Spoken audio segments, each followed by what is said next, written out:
Sup flappers, welcome back to another video brought to you by Erotic Walrus, and today we are making part 2 to the beginner's team guide. So we have chat here with me on YouTube live stream, and today we're going to go a little more in depth because yesterday we broke down each role and what they mean. So for example, we have Hu Tao right now as our main DPS, Tartaglia is our support DPS, Bennett as our healer, and Zhongli as our support. And I was just talking to chat just now as well, whereas it's very easy, I'd say, to grasp the concept of each of these roles, but when we take it a step further and we talk about synergy, things can start to get really muddy. And I was just also mentioning that tier lists don't really benefit you as much as you'd like to think.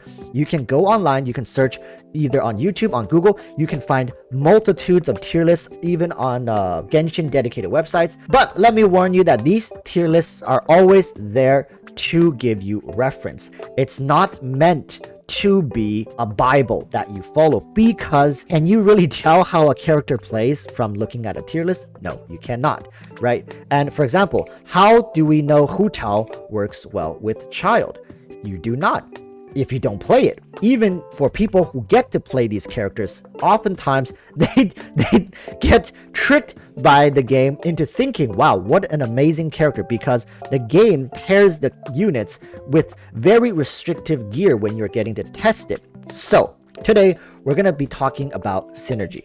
Xiangling, right? Everybody has Xiangling. We're going to be building a team around Xiangling. Now, Xiangling is the only character in our team, and this is how I'm going to guide you through building your own teams. You don't have to be a genius to do this. It's actually quite simple, but you have to understand who does what. Don't look at a tier list. Don't go away and go on YouTube and be like, best Xiangling guide, best Xiangling team, because you're not necessarily going to be enjoying how that team plays. So with Xiangling, let's just try to test out her skills, right? We got her auto attacks. She actually has really quick auto attacks, one of the faster attacking units, especially being a spear unit, really fast. And of course, she has a skill that you can drop anywhere and you can walk away from it, you can play around it, you can let it do its own thing, and then of course afterwards you pick up this, which is her second talent, right? When Guoba attacks, effect end, Guoba leaves a chili on the spot where it disappeared, picking up a chili pepper, increasing attack by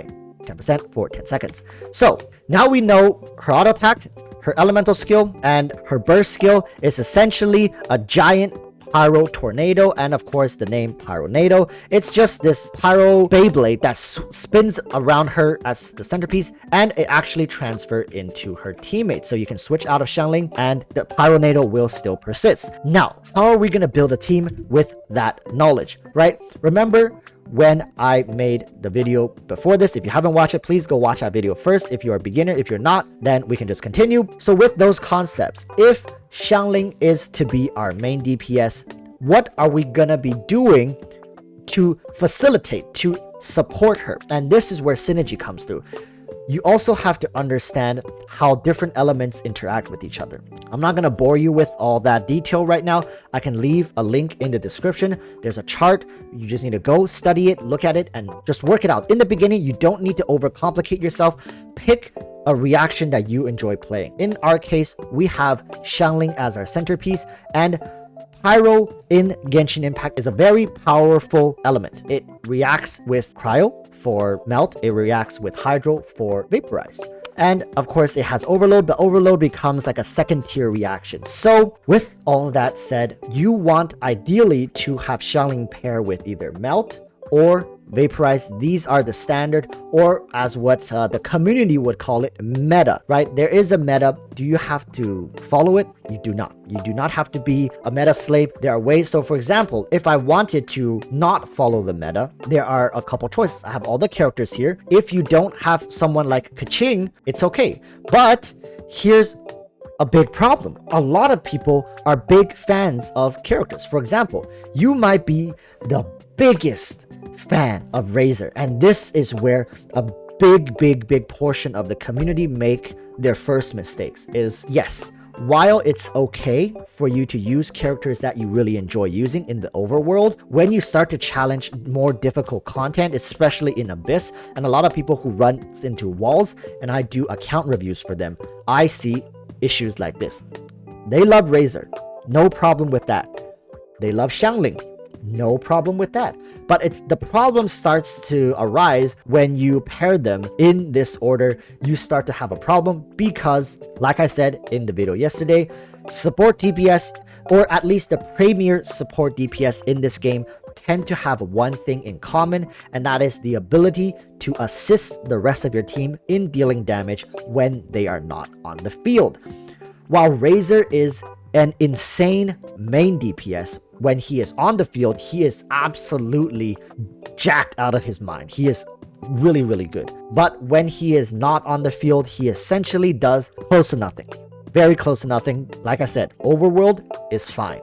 But when it comes to actually pairing them and you want a good synergy, you want a good team, you want an efficient team, it doesn't work that well. So out of all these electro units, let's say you want an overload team. What is the best unit to pair? We have characters like Lisa. Is Lisa good? While Lisa does work, she's not bad. She works, and she is definitely better than Razor. But as we move up, we also want flexibility and uptime. These are two things that are also what makes a unit S tier. Now, I'm not gonna continue beating around the bush. The best choice in this case would be Fischl, right? If you really are dead set on an overload team, Fischl is your go-to character because of her elemental skill. Now, this comes with understanding of the game. Synergy is not always about best damage, the best unit, right? I can throw Keqing in here, but Keqing, once again, similar to Razor, when she's your support DPS, she doesn't really do much when she's off the field. And yes, it's okay to use Keqing when your main DPS is level 90, Constellation 6, Keqing is level 90, you outscale the game, sure. But when you are trying to, let's say you're challenging Spiral Abyss floor 12, your main DPS Xiangling is like level 70 or 80, your support DPS is level 60 or level 70, your team is not outscaling. We need to find ways to bring more damage, to bring out more from your team. Fischl in this case would do well. She can hide behind someone. Let's say if my Fischl is only level 70, if Xiangling was higher level, if your main DPS usually is higher level 80, maybe even Ascension 6, you can have your support DPS hide more behind your main DPS, allocate more time to your main DPS to do damage versus your support DPS. Now, with these two pairing, we can move onwards to the healer. And it gets really complicated if you're also worrying about elemental resonance. It's fine. We will talk about that in a future video. Currently, you just have to understand two resonance are pretty good in the game. Right now, Geo and Pyro. These are two really good. There's situational ones like double Cryo, really good, but more situational and takes more game knowledge to really pair the best. Don't worry about it. Right now, we're looking for double Pyro. For Xiangling, a good team to build is something with two Pyros, an Electro for Overload if you enjoy Overload. If you don't enjoy Overload, there are Hydro characters that you can pair with her, but right now we're building an Overload team, okay? Remember, I said you need two Pyros. Now, if you are gonna put a Pyro here, then you're okay with the support. But if you're gonna put someone in the healer position that is not a Pyro, for example, Barbara, right? If you're gonna put Barbara in this position, then you do need a Pyro for your support. And also, don't worry, because Fischl being a great unit here, Fischl can actually be allocated into the support role and give this role up for support DPS. And this is where we see variance, right? Variance in selective options. And that's why characters like Fischl are A tier, used to be S tier, but now has dropped to the A tier. They're just flexible. This just goes back to what I was talking about. When a character is flexible, having them in your team has merits. Let's say you use Barbara. Barbara in your healer position is not bad. She does apply Hydro to yourself. She can apply Hydro. She's a decent healer for beginners and works well with Fischl for Electro Charge and works really well with Xiangling for Vaporize. Now we need a Pyro character. So because Fischl is in your team, you can either choose a Pyro support DPS or you can choose a Pyro straight up pure support. Let's look through our list. How many more Pyro characters do we have? What about Amber? Amber will not be able to generate consistent pyro particles for Xiangling. And actually, Xiangling is a character, if you played her, I mean, if you want to main Xiangling, you ought to know. This character actually takes quite a while to build up her burst skill. It's not like 1-2 pop. So having a pyro character in your team that can consistently supply pyro particles to her is going to be key. If you have Amber and no other pyro character, you could consider her, I'm gonna say, because for this team scenario, you really do want another pyro for Xiangling. Without it, this team kind of falls apart. Another thing that I see a lot of people do, they slap Bennett in here. So let's say, take this out, you slap Bennett in here. Now what this essentially does, it creates a conflict of interest. There's a huge conflict of interest here, and essentially it's a huge waste, and most people don't see it. Chat, right now, tell me, what is the biggest waste? If you have Bennett, what's going on with this team? That is a problem. Like, don't talk about the synergies and whatever, right? What is the problem here with this team? Most of the people I review and help don't know. And this is the team they run like this. Right? Exactly. Right now, we are having a double healer issue, and it's if your Bennett is built up properly, you should never need any more heals. Oftentimes, you'll see that in late game, Bennett himself don't even run proper healing artifacts, or like you don't even run HP artifacts anymore. He still runs attack on Sands, pyro on Cup, and crit damage on his headpiece, because you just don't need that much. I know, I understand early game you might not have enough damage to kill mobs fast enough, so you need that healing. So chat is right, we have a double healer situation, and people really understand this. Really study the characters you have and what their roles are. Bennett, just by being in the team, essentially can cover all 4 roles by himself. He can do all 4 roles, and that's why he is OP. Super flexible, very good. He empowers your entire team, including himself. So now let's fix that issue real quick. If you have Bennett, you won't be needing Barbara. Don't overstack on heal. Overstacking on heals is the worst when it comes to resources, because not only do you not add more damage when you overheal, you absolutely add 0 value. Having Bennett here solves a lot of our problems, because not only did he solve the issue of giving us a double pyro, which now we have Fervent Flames. Because I can't advocate enough, if you can pick up Bennett, absolutely pick him up. In all my team guides, Bennett has a place. If not Bennett, then Diona. These are the 2 healers who I think, if there is an S tier for healers, they belong in the S tier. Chi-Chi, Jean, while are really good, they get outshined by Bennett and Diona in these positions, just because they're also 4 stars. You can pick up constellations much easier for them. Really good. And Bennett activates at C1. Nothing more needs to be said about Bennett. I've jerked him off enough at this point, okay? What is going to slot into this role to give us more value for this team? Who? This is the beauty of using characters like Fischl, like Bennett, and to a certain extent, even Xiangling, because this team right now is so flexible. It is so flexible that there's almost nothing you can put into this spot to mess this team up. And this is what we mean when we say S tier units, A tier units, is because options, tons of options. If you have a team similar to this, your options are almost limitless, right? Chat, you see, chat right now is saying Chongyun, Kaya, Xingqiu, okay, not Razor. Eric, you're trolling, not Razor.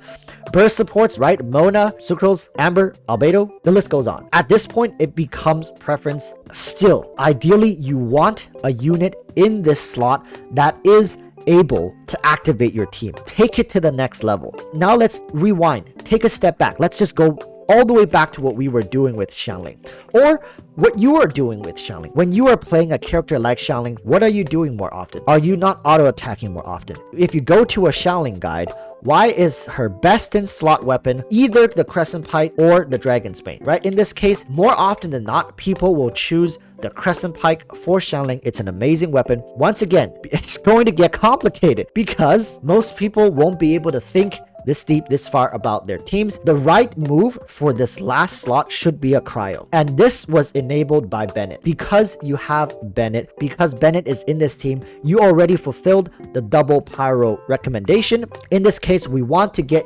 good use out of Xiangling's physical, and in comes cryo, because cryo paired with Official's Electro gives you Superconduct, which shreds 50% of enemies' physical defenses. And this is where game knowledge come in. You understand this. We have a couple cryo units, right? Of course, we have Ganyu, we have Chi-Chi, we have Rosaria, we have Chongyun, we have Kaya. Yes, we do have Diona, but remember, if we put Diona in here, this is just a different variation of the same problem that I was talking about. It works though. Diona can work. In this situation, it's not as bad as Bennett and Barbara. Bennett and Diona absolutely works.